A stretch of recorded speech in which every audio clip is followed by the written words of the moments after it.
to me, what we saw was a glimpse of why this needs to end. This LeBron, Luka, LeBron. We know it's Luka's team, but isn't that? In a surprising post-game moment, LeBron James admitted to reporters that he didn't even know what day it was after the Los Angeles Lakers suffered a home loss to a weakened Orlando Magic squad. The statement wasn't meant as a joke, it was a direct and honest quote that quickly caught attention across the sports world. Sports commentator Kelvin Washington reacted strongly, saying the situation has gone far enough and calling for the Lakers to remove LeBron from the roster immediately, not sometime in the offseason but right now before things worsen. His remarks sparked a heated debate among fans and analysts. Should the Lakers shift their focus fully to a new era built around Luka Doncic, or does LeBron still give the team its best shot at making a serious playoff run? Now the big question is in the hands of the fans. Should the franchise move forward without him before the postseason, or keep trusting the veteran superstar to lead them when it matters most? Share your honest opinion in the comments.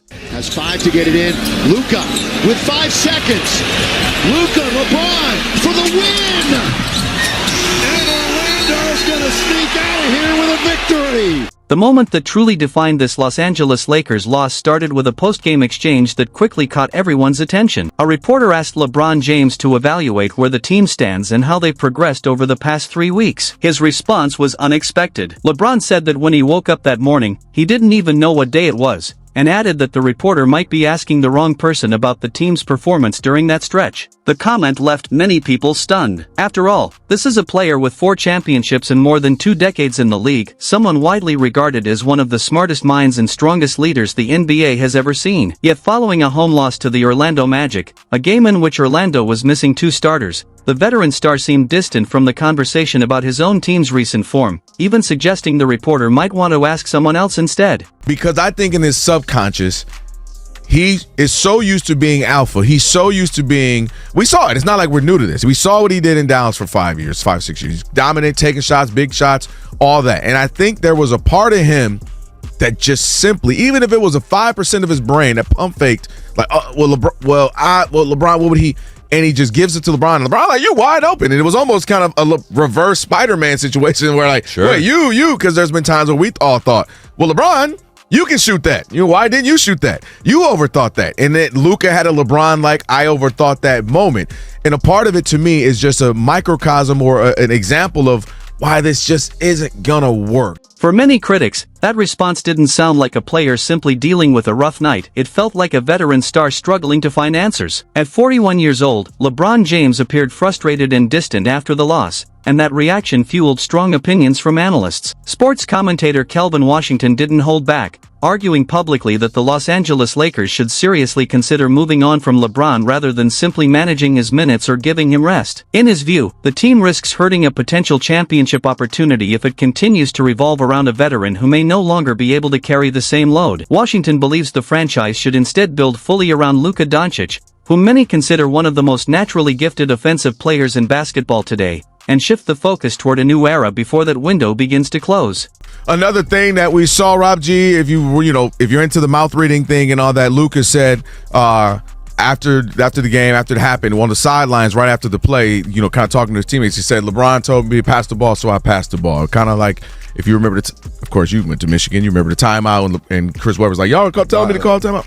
According to Kelvin Washington, the issue goes deeper than one awkward interview. He argued that LeBron James is unintentionally holding back the rise of Luka Doncic as the true centerpiece of the Los Angeles Lakers. In Washington's view, keeping LeBron heavily involved in the lineup isn't just a sentimental decision, it may actually be costing the team games they should be winning. He believes the franchise is making a costly mistake by prioritizing legacy and respect for a legendary career while the season continues slipping away. Washington's argument is that the Lakers should be protecting what could be a valuable championship opportunity built around Doncic's elite offensive talent rather than delaying the transition. And while LeBron's post-game quote grabbed all the headlines, Washington insists the real story lies in what happened on the court that night, because the way the game unfolded paints an even clearer picture of the problems facing the team. What was supposed to happen on that last play? I know you said you didn't get the look and shot you wanted.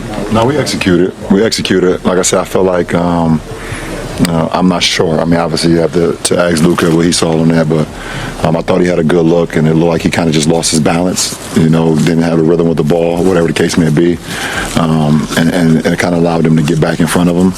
I was kind of off balance when he gave it to me. I thought he had a great look, but that's what I look. That's my POV. The game itself only intensified the criticism surrounding the Los Angeles Lakers. In the second half, the Lakers held a comfortable 13-point lead against the Orlando Magic, a squad already missing two key starters, Jalen Suggs and Franz Wagner. On paper, the game looked firmly under control, but momentum slowly slipped away as the Lakers surrendered the advantage one possession at a time. By the final buzzer, Orlando had pulled off a narrow 110-109 victory right inside Crypto.com Arena. The loss pushed Los Angeles down to 6th place in the Western Conference and marked their second straight defeat, coming only 3 days after a tough 22-point blowout against the Boston Celtics. What made the result even more frustrating was the defensive collapse that unfolded late in the game, a sequence that perfectly highlighted the issues that have quietly plagued this roster throughout the season. Point game. Jack Carroll into the lane.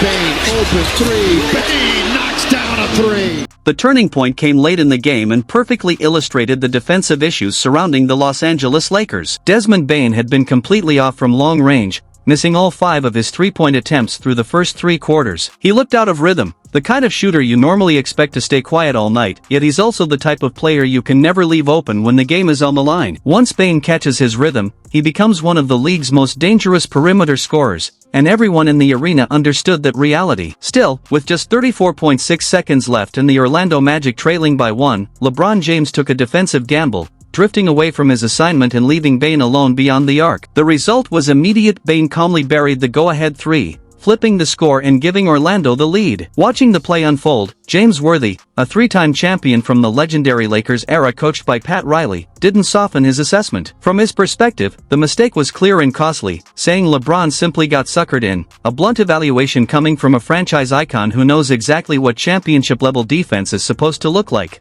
For many observers, that moment represented a basic defensive breakdown that should never happen at that stage of a game. When a proven shooter like Desmond Bane is on the floor in the closing seconds, the priority is simple: stay attached and never allow an open look. Yet in that critical situation, LeBron James, a 22-year veteran, made a gamble that backfired. From the perspective of James Worthy, a championship legend of the Los Angeles Lakers, the mistake was clear. Situational awareness is the foundation of winning defense, especially in the fourth quarter of a one-possession game. Still, the contest wasn't finished. The Lakers quickly answered when LeBron connected with Luka Doncic for a powerful dunk, putting Los Angeles back in front by 1 with just 6.7 seconds remaining. The Orlando Magic had one last opportunity. Paolo Banchero attempted a pull-up shot that didn't fall, and in that split second after the miss, the sequence that ultimately determined the outcome of the game unfolded. In a moment that perfectly captured the Lakers' struggles, nobody stepped up for the defensive rebound, not LeBron, not DeAndre Ayton, not a single player in a Lakers jersey. Instead, Wendell Carter Jr., Orlando's backup center, hustled harder than anyone else on the floor and tipped in the decisive rebound,